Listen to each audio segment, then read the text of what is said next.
State के मुद्दे को लेकर हम सामने आ रहे हैं। इसके पीछे अर्थ इस बात को लेकर है कि आखिर नियुक्ति करने की मांग पर क्यों अड़े हैं।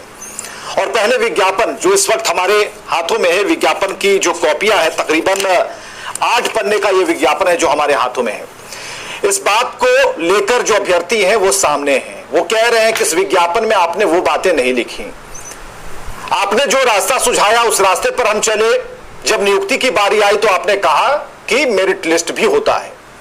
अब फिर आप ये कह रहे हैं कि 2011 के जो पास आउट अभ्यर्थी थे उन्हें भी इसमें शामिल करेंगे। तो आखिर इस 10 पन्नों के विज्ञापन में सारी चीजें क्लैरिफाई आपने क्यों नहीं की, पूरी तरीके से क्लियर क्यों नहीं की? तो विज्ञापन की ये कॉपियां हम आपको दिखा रहे हैं। सभी मेहमान हमारे साथ जुड़े हुए हैं, चलिए उनसे बात भी करेंगे और एक एक कर हम उनका परिचय करवाना चाहेंगे। कांग्रेस प्रवक्ता असिता तिवारी जी हमारे साथ मौजूद हैं, अभिषेक झा हैं, जेडीयू प्रवक्ता हमारे साथ मौजूद हैं, अश्विनी पांडे जी हैं हमारे साथ मौजूद है जो कि एस्टेट और टेट जो अभ्यर्थी संघ है उनसे जुड़े हुए हैं। अश्विनी ओझा हैं, ये हैं एसटीटी उत्तीर्ण अभ्यर्थी 2011 पटना से जुड़े हुए हैं। और बात करते हैं, चलिए शुरू करते हैं अश्विनी पांडे से। अश्विनी पांडे जी, कई चीजें हो रही है लेकिन अभी तक लोगों को यह लग रहा है कि कंफ्यूजन में अभ्यर्थी हैं, उन्हें समझ नहीं आ रहा। शिक्षा मंत्री समझाने की कोशिश करें। चलिए आपसे बातचीत करेंगे, लेकिन उससे पहले शिक्षा मंत्री से जब आज बातचीत हुई तो किस तरीके से एक एक बिंदु को उन्होंने क्लैरिफाई करने की कोशिश की है, इसे हम सबसे पहले दिखाते हैं और सुनाते हैं।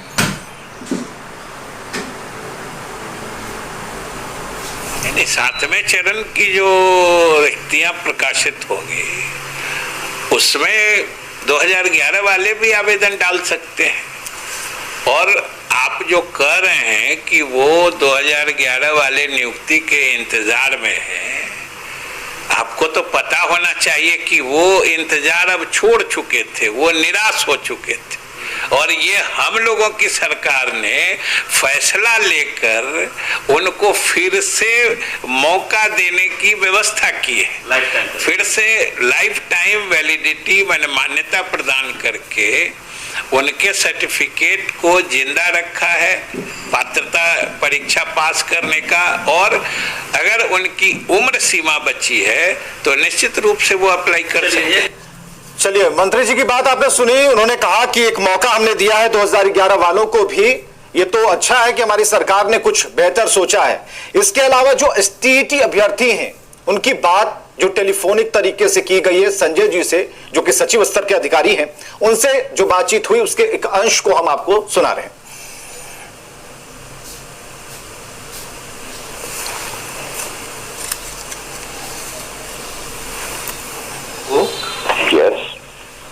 हेलो जी बोल। संजय सर बोल रहे हैं सर? बोल रहा हूँ। हेलो जी बोलिए, सुन रहा हूँ आपकी बात। सबसे पहले तो कि आपको गुड मॉर्निंग सर, प्रणाम सर। जी सर, आपके पास तो ऐसे बहुत सारे कॉल आते होंगे जो आप इरिटेट हो रहे होंगे सर, मैं मानता हूँ सर, पर आपसे बहुत उम्मीदें जुड़ी है सर हम लोग एसटीटी अभ्यर्थी हैं सर, मैथ कैंडिडेट हैं जी सर। हम लोग को रिजल्ट हुआ था, उसमें यही बताया गया था सर, आप लोग ने ही बताया था सर कि कैंडिडेट जितने भी क्वालिफाई हैं सबकी जॉब पक्की है सर। बहुत सारे ईमेल आपको भी, मैसेज भी, ट्विटर भी किया गया था। आप ट्विटर पे यस लिखे हैं सर, यदि आप देखे होंगे अपने ट्विटर हैंडल से तो देख लीजिए सर। सर हम लोग को मतलब एक तरह से इज्जत देकर सर छीन लिया गया सर। तो आप कौन सा टेस्ट लिए थे बताइए? Sir secondary teacher eligibility test sir. तो एलिजिबिलिटी क्या होता है, नौकरी का होता है बताओ? जी नौकरी नहीं होती है सर, लेकिन आपने मतलब रिजल्ट निकालते समय यही बोला था कि जितने भी क्वालिफाइड स्टूडेंट्स हैं सबकी नौकरी पक्की है सर। 3 महीने हम लोग खुश रहे हैं।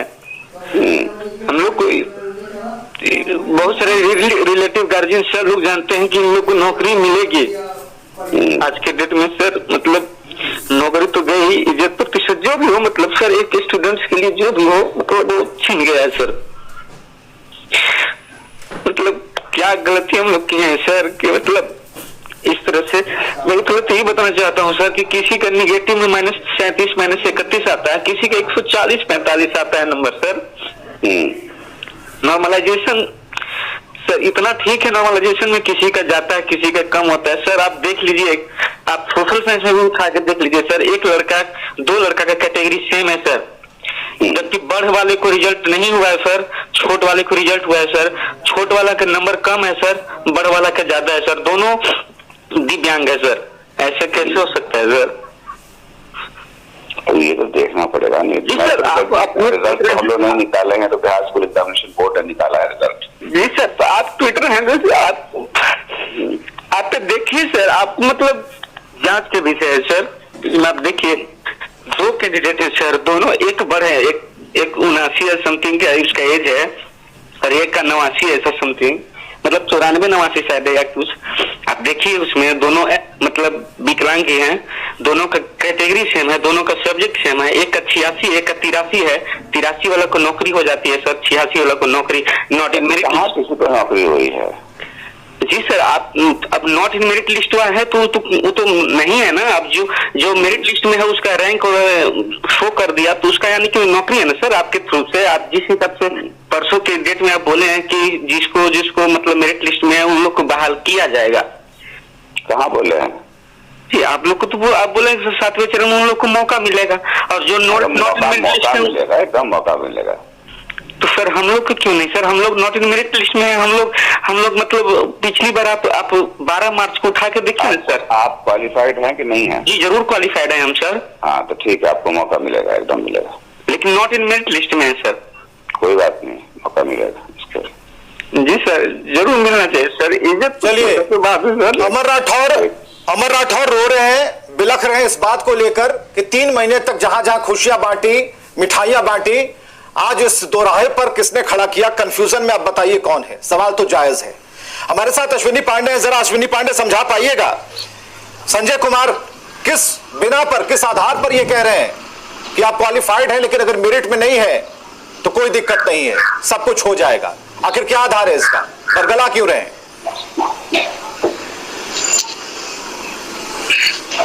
हेलो जी, मेरी आवाज आ जा रही? बिल्कुल बिल्कुल, आप कहिए।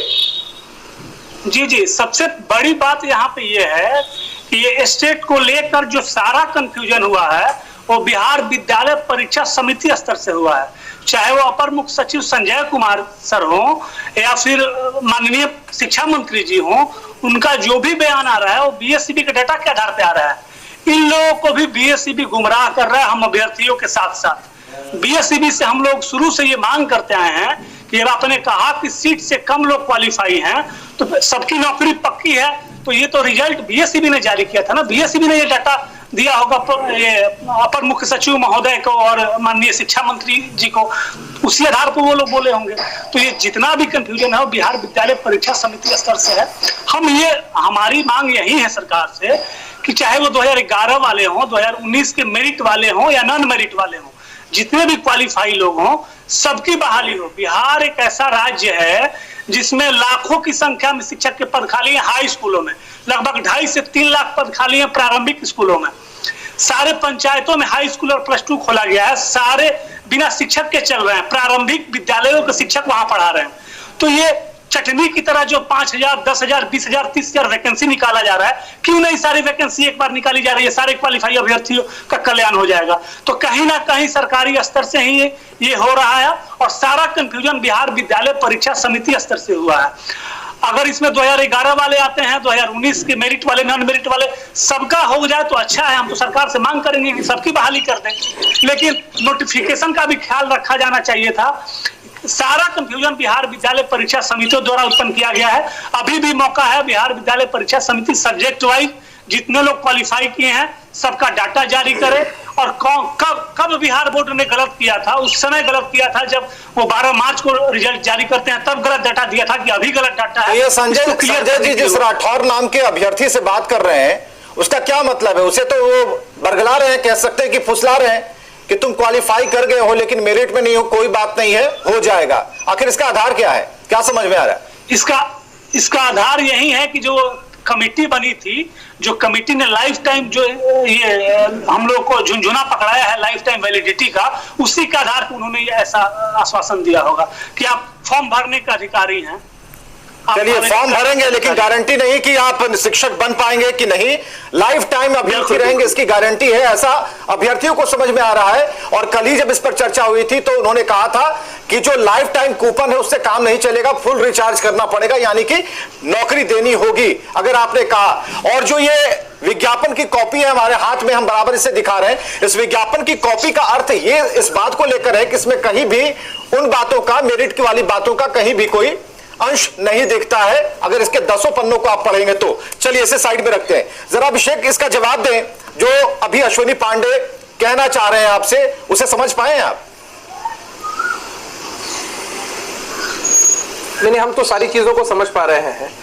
विवेक जी, आपने देखा था कि कुछ देर पहले, मतलब कुछ घंटे पहले ही आपके चैनल ने एक विस्तृत इंटरव्यू माननीय शिक्षा मंत्री विजय चौधरी जी का चलाया। उसमें आप लोगों ने सभी सवाल जो भी शिक्षक अभ्यर्थियों की तरफ से हो सकते हैं, बिंदु भर आपने सारे सवालों को पूछा और उन सवालों में उन्होंने पूरे तरीके से स्पष्ट किया है, कहीं कोई कंफ्यूजन की जगह नहीं होनी चाहिए।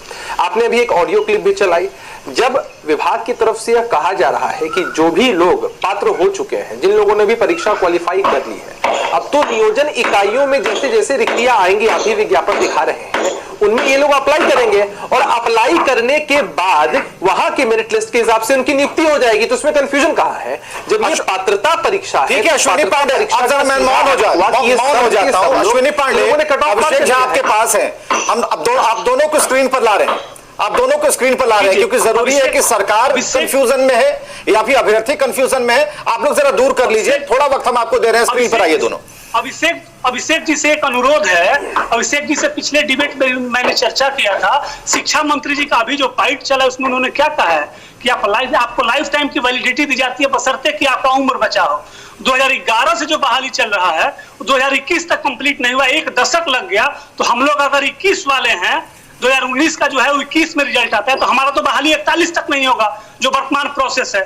और जितना वैकेंसी 2021 तक है, सबको जोड़ के अगर किया जाए, अब सेंट्रलाइज ढंग से किया जाए, तो सारे अभ्यर्थियों का कल्याण हो जाएगा और बिहार का जो होनहार बच्चे हैं उनका भी भविष्य संवरेगा। सरकारी स्कूलें और मजबूत होंगी, जिससे हमारे गांव में बैठे हुए जो आम लोग हैं। अश्विनी पांडे, पहले अपना कंफ्यूजन दूर कीजिए, जो सवाल है नहीं, इसीलिए हमने अभिषेक को लाया स्क्रीन पर। आप लोग कंफ्यूजन जरा दूर कर लीजिए, आप दोनों को मैंने स्क्रीन पर लाया।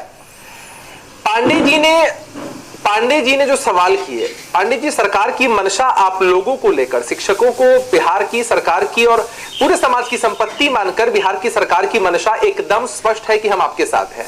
आप देखिए कि अभी किसी ने उम्मीद भी नहीं की थी कि 2 महीने के अंदर मामला यहां तक चला आएगा और ये जो छठे चरण की जो बहाली अभी होनी है 15 अगस्त तक की में, वो चीज हो जाती। तो सरकार की मंशा स्पष्ट है। तब तो विभाग ने, सरकार ने जो भी कानूनी दावपेच थे और जहां भी मामले लटके हुए थे न्यायालय में, उन सबको सॉर्ट आउट करके यहां तक आपको पहुंचा दिया है। तो कहीं से भी आप ये मत सोचिए कि सरकार की ऐसी मंशा है कि आप लोगों को इतने लंबे काल तक लटका दिया जाएगा। जो पुराने लोग हैं उनको भी मौका सरकार दे रही है कि आपने पात्रता परीक्षा दी है, आप उसमें क्वालिफाइड हैं, आप पात्र हैं शिक्षक बनने के। नियोजन इकाइयों के विज्ञापन के मद्देनजर आप लोग वहां अप्लाई करेंगे और निश्चित रूप से आप शिक्षक बनेंगे।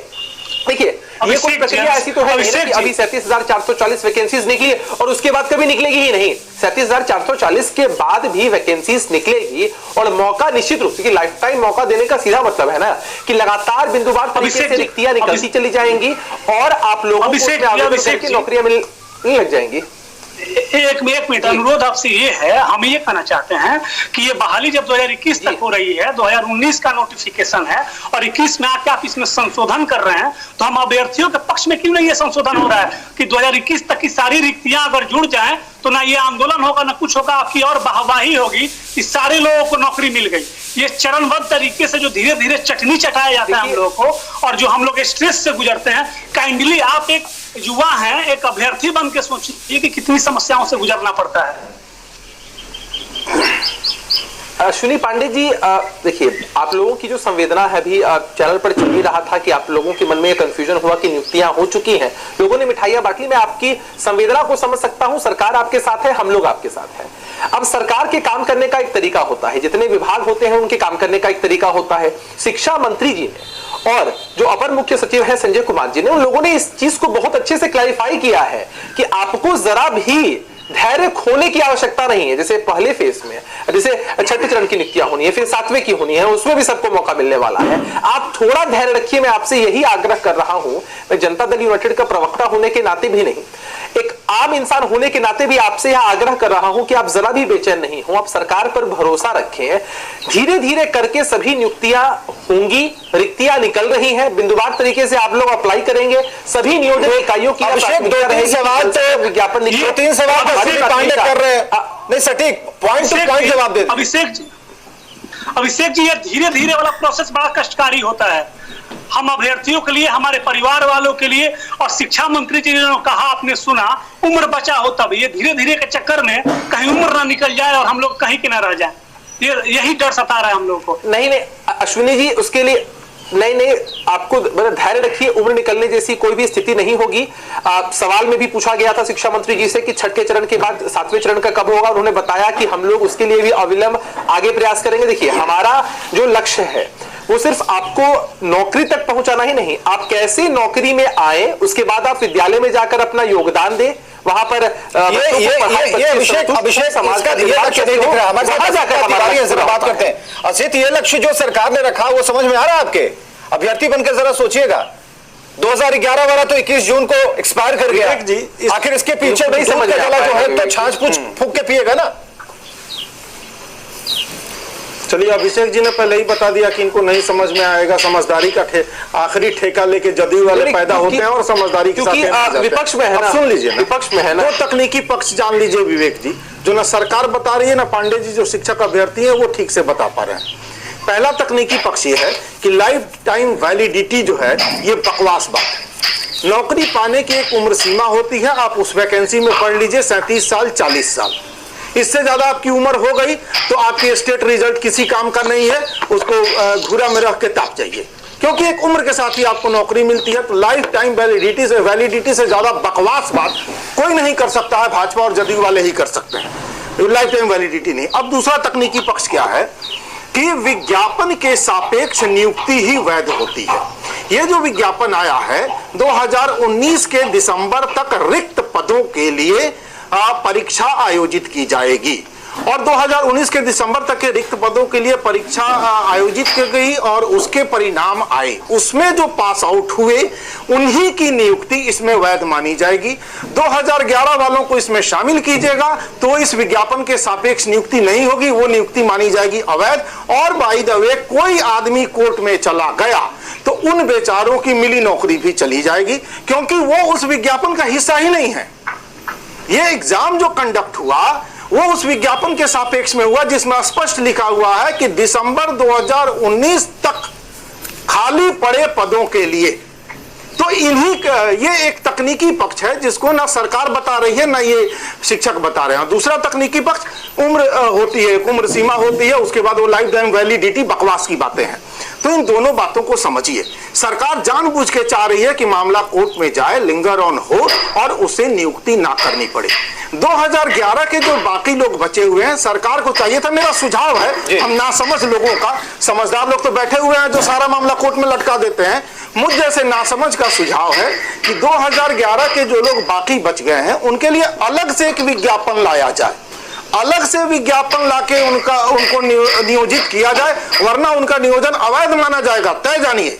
तो अलग से एक विज्ञापन लाएं, अगर इनकी मंशा है कि उनको नियोजित करना है तो अलग से विज्ञापन लाकर उनको नियोजित करें, वही वैध होगा विवेक जी।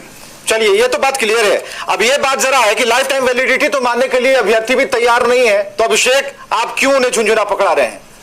नहीं लेने को तैयार है, फुली रिचार्ज चाहते हैं, कूपन से काम नहीं चलेगा। समझदार लोग हैं। जैसे देखिए ना विवेक जी, अब विपक्ष के बारे में मैं क्या कहूँ? नहीं, विपक्ष को कुछ नहीं करना है। मुद्दा पांडे को अपनी मरी हुई राजनीतिक विरासत आज असित तिवारी को जवाब दे दीजिए ना, हमारी पूरी की जो पूरी सरकार है, पूरी की पूरी सरकार इसी के लिए लगी हुई है कि ये लोग संतुष्ट हो जाए। देखिए, अब तथ्यों को अगर छिपा के आपके सामने कभी परोस दिया जाए या कोई भ्रामक बात कर दी जाए तो आपका क्लेम बन सकता है। देखिए, जब लाइफ टाइम वैलिडिटी की बात की जाती है, हमने बहुत सारे पैक्स ले लिए होंगे लाइफ टाइम वैलिडिटी वाले, लेकिन हम सब जानते हैं ना कि उसमें टर्म्स एंड कंडीशन चीजें होती हैं। हर कोई जानता है कि 37 वर्ष या 40 वर्ष की उम्र तक आप किसी नौकरी में जा सकते हैं। लाइफ टाइम कहने का अर्थ यही हुआ कि आपकी नौकरी जब तक आप पा सकते हैं वो लाइफ टाइम है। अब लाइफ टाइम कहने का मतलब अगर ये लोग कहीं और से कुछ और लेकर नहीं, तो इसका मतलब नहीं समझ रहे हैं शिक्षक। अश्विनी पांडे जरा समझाइए, लाइफ टाइम का मतलब आप क्या समझ रहे हैं, ये सरकार को समझाइए। सवाल का जवाब सवाल का जवाब सीधी सी बात है। आप तो विपक्ष की चिंता में डूबे हुए जा रहे हैं। मुझे कहने दीजिए भैया, आपने तो राजनीति कर ली, हमें मदद करने दीजिए, अभ्यर्थियों की चिंता हमें मदद करने दीजिए, हमारी चिंता छोड़िए, हमें समझाने दीजिए उनको। आपने राजनीति कर ली है और आपने राजनीति कर ली है, समझाइए। कहने का यही अर्थ है कि मामला लिंगर ऑन नहीं होने वाला है। सरकार की या विभाग की तरफ से अभी भी सारे मामलों को सुलझाया गया। उसके बाद छठे चरण के बाद 7वें चरण की भी तैयारी शुरू हो चुकी है। आने वाले समय में सभी रिक्तियां निकलेंगी और इनको मौका मिलेगा। यह जो इनके मन की शंका है कि हमारी रिक्तियां निकलेंगी लेकिन उम्र भी तो निकल जाएगी, यह शंका अभी इनके मन में आ रही है। लेकिन मैं आपको दावे के साथ कह रहा हूं कि इसमें कोई दिक्कत समस्या की बात नहीं है। माननीय शिक्षा अश्विनी पांडे जी को आप समझाइए, हार मत समझाइए, बहुत जल्द अश्विनी पांडे को समझाइए। सवाल अभ्यर्थियों की जिंदगी का है, रो रहे हैं व्यक्ति, चैनल ने उम्र बीतने का डर है। मैं यही कह रहा हूं 2011 वाला 21 में फाइनलाइज नहीं हुआ, अब आप लाइफ टाइम कह रहे हैं, तो डरेंगे तो रोएंगे नहीं तो क्या करेंगे? मौका दिया है विवेक जी, आपके चैनल ने मुझे मौका दिया है कि मैं अपने शिक्षक अभ्यर्थी भाइयों को ही समझा पाऊं कि आपको बेचैन होने की आवश्यकता नहीं है। आप जरा नहीं, बेचैन नहीं हो। देखिए कितना शांति से बात हो, आज पूरी शांति है। आप अश्विनी पांडे को समझे। अश्विनी पांडे, दिल में अगर कुछ बात है पूछिए, मैं सारी शंकाओं को दूर कीजिए। मेरा प्लेटफॉर्म है न्यूज़ 18 का। निश्चित रूप से अश्विनी पांडे जी को ही, शिक्षक अभ्यर्थियों को अश्विनी पांडे जी के माध्यम से मैं समझाने की कोशिश कर रहा हूं कि शिक्षा मंत्री जी ने स्पष्ट किया है, पांडे जी